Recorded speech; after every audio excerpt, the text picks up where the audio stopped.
ഇപ്പം ഞാൻ വളർന്നത് ഒരു നഗരത്തിലല്ല, ഒരു കുഗ്രാമത്തിലാണ്. അപ്പോൾ അവിടെ 2 കിലോമീറ്റർ നടന്ന് ഒരു മല കയറി ഇറങ്ങി സ്കൂളിൽ പോകേണ്ട അവിടുന്ന് തുടങ്ങി നമ്മളെല്ലാം സ്ട്രഗിൾ ചെയ്താണ് മുമ്പോട്ട് പോകുന്നത്. പിന്നെ 2 ടെലിവിഷനിൽ അല്ലെങ്കിൽ ലോകയാത്ര നടത്തി ഒരു ടെലിവിഷൻ പരിപാടി എന്നൊക്കെ പറയുമ്പോൾ ഒരിക്കലും അക്കാലത്തെ 90കളുടെ തുടക്കത്തിൽ അല്ലെങ്കിൽ 90കളിലൊന്നും ഒരു വീട്ടുകാരും ഒരു മാതാപിതാക്കളും അതിനെ അംഗീകരിക്കുകയോ അല്ലെങ്കിൽ അതിൽ വിശ്വാസം തരുകയോ ഇല്ല, അല്ലേ? നാട്ടുകാർ വിശ്വസിക്കുമോ? അന്നത്തെ കാലത്ത് ലോകയാത്ര നടത്തി ഞാൻ ടെലിവിഷൻ പരിപാടി ചെയ്യാൻ പോവാണെന്ന് പറഞ്ഞാൽ ആരും വിശ്വസിക്കില്ല. അപ്പോൾ അത് അതിജീവിക്കണമെങ്കിൽ നമ്മളിതെല്ലാം തെളിയിച്ചു കൊടുക്കണം. തെളിയിച്ചു കൊടുക്കണമെങ്കിൽ നമ്മളെ സപ്പോർട്ട് ചെയ്യാൻ ആരും ഇല്ലാത്ത ഒരു കാലത്ത് നമ്മൾ ഫൈറ്റ് ചെയ്യുക തന്നെ വേണം. അതിൽ ഒരു പട്ടണത്തിലായിരുന്നെങ്കിൽ ഞാൻ വിജയിക്കുമെന്ന് കരുതുന്നില്ല. കാരണം എന്തറിയോ, ഈ ഗ്രാമത്തിലായതുകൊണ്ട് ഞാനിങ്ങനെ ലോകയാത്ര നടത്തുകയാണെന്നും സഞ്ചാരം അല്ലെങ്കിൽ ഒരു ടെലിവിഷൻ പരിപാടി ഉണ്ടാക്കാൻ പോകുകയാണെന്നും ഒക്കെ നാട്ടുകാർക്ക് എല്ലാം അറിയാം. കാരണം നമ്മുടെ വീട്ടിലുള്ളവർക്കും നാട്ടുകാർക്കും എല്ലാവർക്കും അറിയാം. എല്ലാവരും അറിഞ്ഞ ഒരു സാധനത്തിൽ നമുക്ക് പിന്നോട്ട് പോകാൻ പറ്റില്ല. ചില പ്രണയങ്ങൾ പോലെയാണ്. നാട്ടുകാരെല്ലാം അറിഞ്ഞ പ്രണയത്തിൽ നിന്ന് 2 പേർക്കും പിന്മാറാൻ പറ്റില്ലല്ലോ. നമ്മൾ പിന്നെ അതിലേക്ക് പെടുവല്ല. നാട്ടുകാർ ചോദിക്കും എന്തായി. എന്നേക്കാൾ അത്യാവശ്യം നാട്ടുകാർ കൈമാറി അവസാനം. എൻ്റെ നാട്ടുകാർക്ക്, വീട്ടുകാർക്ക്, ഭാര്യ വീട്ടുകാർക്കൊക്കെ ഇതൊരു കളിയാക്കാനും നമ്മളെ പരിഹസിക്കാനും ഒക്കെയുള്ളൊരു അവസരമായിട്ട് മാറും എന്ന് എനിക്ക് തോന്നുമ്പോൾ നമ്മൾ തന്നെ എന്തു വന്നാലും ഇത് നേടിയിട്ടേ ഉള്ളൂ എന്നുള്ളൊരു വാശിയിലെത്തുമല്ലോ. ഞാനൊരു നഗരത്തിലാണെങ്കിൽ ആരും എന്നെ മൈൻഡ് ചെയ്യില്ലല്ലോ. അയലോക്കത്ത് എന്ത് നടക്കുന്നു, അവൻ എവിടെ പോകുന്നു, ആർക്കും മൈൻഡ് ചെയ്യേണ്ടതില്ല. അപ്പോൾ ഒരു കുഗ്രാമത്തിൽ ജനിച്ചു വളർന്നതിൻ്റെ ഗുണമാണ് ഈ സഞ്ചാരമോ അല്ലെങ്കിൽ എൻ്റെ ഈ വ്യത്യസ്തമായ പ്രവർത്തനങ്ങളൊക്കെ ഉണ്ടാകാൻ കാര്യം. ഈ പ്രണയത്തിന്റെ കാര്യം പറഞ്ഞു. വിവാഹത്തിന് മുമ്പ് 2 പ്രണയങ്ങൾ സാറിനുണ്ടായിരുന്നു എന്ന് ഞാൻ പറഞ്ഞാൽ നിഷേധിക്കോ? ആ 2 പ്രണയങ്ങളെ സാർ സ്വന്തമാക്കുകയും ചെയ്തു. സത്യമാണോ അല്ലയോ? അല്ല, വിവാഹത്തിന് മുമ്പ് എന്ന് പറഞ്ഞാൽ ഞാൻ അതിലേ വിശ്വസിക്കുന്നുള്ളൂ. വിവാഹത്തിന് ശേഷമുള്ള പ്രണയത്തിലെന്ന് ഞാൻ വിശ്വസിക്കുന്നില്ല. അതെന്താണ് സാർ? വിവാഹം കഴിഞ്ഞ് സാർ, ഞാൻ കല്യാണം കഴിച്ചിട്ട് 4.5 വർഷമായി. അപ്പം വിവാഹം കഴിഞ്ഞിട്ട് പ്രണയം അവസാനിക്കുന്നു എന്നാണോ സാർ പറയുന്നത്? അല്ല, ഇപ്പോൾ വിവാഹം കഴിഞ്ഞാൽ നമ്മൾ പ്രണയമെന്നല്ല അതിന് പറയുക, അല്ലേ? പ്രണയം എന്ന് പറഞ്ഞാൽ അതിന് ഒരൊറ്റ അർത്ഥമേ ഉള്ളൂ മലയാളത്തിൽ കൃത്യമായിട്ട്. അപ്പോൾ അത് വളരെ സ്പെസിഫിക്കാണ്. വിവാഹം കഴിക്കാത്ത അല്ലെങ്കിൽ വിവാഹം കഴിച്ചവർ തമ്മിൽ വിവാഹേതരമായിട്ട് നടക്കുന്ന അല്ലെങ്കിൽ വിവാഹത്തിന് മുമ്പ് നടക്കുന്ന ഒരു സ്നേഹത്തിനാണ് ഇത് പറഞ്ഞത്. വിവാഹം കഴിഞ്ഞാൽ അത് സ്നേഹമായിട്ട് മാറും, കരുതലായിട്ട് മാറും, പാർട്ട്ണർഷിപ്പായിട്ട് മാറും. അത് കഴിഞ്ഞ് പിന്നെ പ്രേമിക്കാൻ പോകരുത്, അല്ലെ പ്രണയിക്കാൻ പോകരുത്. പ്രണയം എന്ന് പറയുന്നത് അത് കൃത്യമായ അർത്ഥത്തിൽ തന്നെയാണ് അതിന്. അപ്പോൾ അതുകൊണ്ട് ഞാൻ വിവാഹത്തിന് ശേഷം ഞാൻ പ്രണയിക്കാൻ ശ്രമിച്ചിട്ടില്ല. വിവാഹത്തിന് മുമ്പ് നല്ല തീവ്രമായിട്ട് പ്രണയിച്ചിരുന്നു. 2 പ്രണയം ഉണ്ടെന്ന് ഞാൻ പറഞ്ഞ സാർ?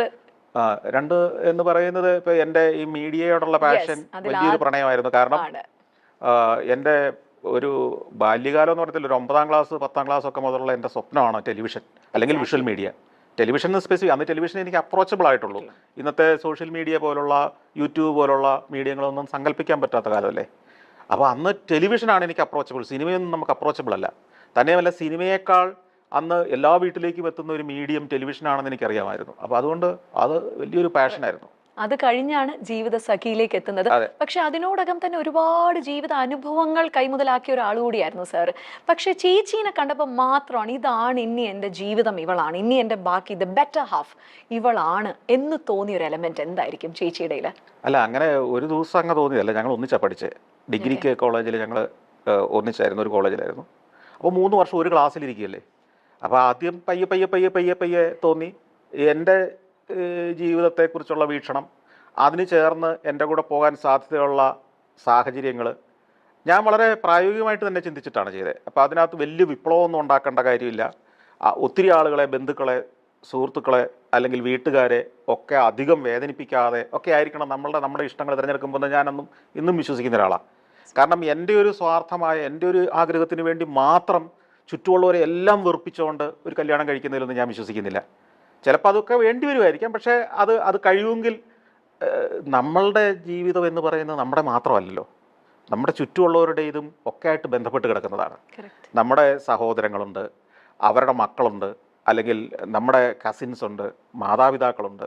ഇങ്ങനെ എല്ലാവരുമായിട്ട് ബന്ധപ്പെട്ടതാകുമ്പോൾ നമ്മൾ കുറച്ച് കാര്യങ്ങളൊക്കെ പക്വതയോടെ ചിന്തിക്കുകയും വേണം. അങ്ങനെ ചിന്തിക്കുമ്പോഴും ഒക്കെ എനിക്ക് തോന്നി ഈ പെൺകുട്ടി ഞാനുമായിട്ട് ചേർന്ന് പോകാൻ സാധ്യതയുള്ള, പിന്നെ എനിക്ക് ഈ പറഞ്ഞ പോലെയാണല്ലോ വളരെ ഭ്രാന്തമായ ആശയങ്ങളും ചിന്തകളും അഭിനിവേശങ്ങളും ജീവിത വീക്ഷണങ്ങളും ഒക്കെയാണ്. അവിടെ എല്ലാവർക്കും ഒന്നും എൻ്റെ കൂടെ ഒത്തുചേർന്ന് പോകാനും പറ്റില്ല. അതെ.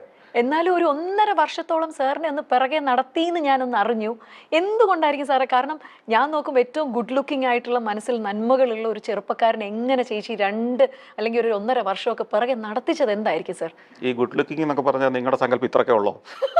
അയ്യോ, അങ്ങനെ അല്ല സാർ, കാരണം ഒരു സ്ത്രീക്ക് ഒരു ഇഷ്ടം തോന്നണം, ഒരു സ്നേഹം തോന്നണമെങ്കിൽ എനിക്ക് തോന്നുന്നു അത് ആയിട്ട് സാർ ഗുഡ് ലുക്കിംഗ് ആണ്. അല്ല, അന്ന് എനിക്ക് അത്ര വലിയ ആത്മവിശ്വാസമൊന്നും ഇല്ലായിരുന്നു. ഇപ്പോഴും തീരെ ഈ പറഞ്ഞ കാര്യങ്ങളിലൊന്നും ആത്മവിശ്വാസമുള്ള ആളല്ല. പക്ഷേ എനിക്ക് എന്നെക്കുറിച്ച് നല്ല ബോധ്യമുണ്ട്. അത്രേ ഉള്ളൂ അതിനകത്തെ കാര്യം.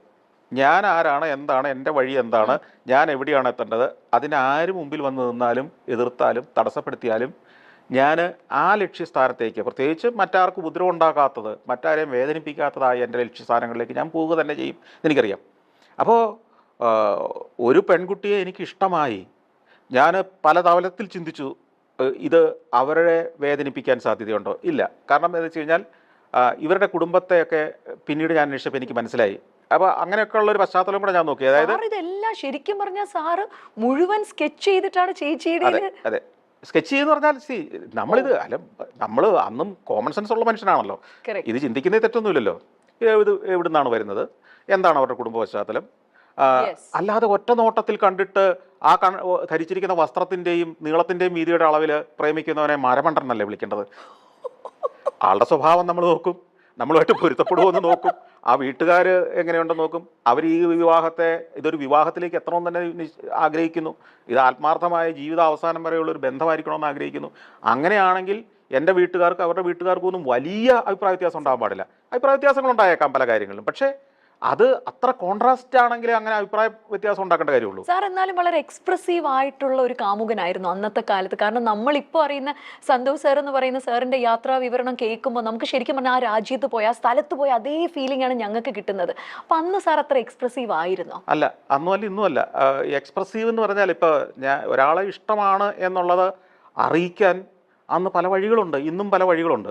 അത് എക്സ്പ്രസീവ് ആകണമെന്നോ ഈ ഇന്നത്തെ കാലത്തേതുപോലത്തെ എക്സ്പ്രസീവ് ആവണമെന്നില്ല, എൻ്റെ മുമ്പുള്ള കാലഘട്ടത്തിലേതുപോലെ മരം ചുറ്റി പ്രണയം വേണമെന്നില്ല. നമുക്ക് ഒത്തിരി മാർഗങ്ങളുണ്ടല്ലോ. അന്നും നമ്മുടെ സുഹൃത്തുക്കളുണ്ട്.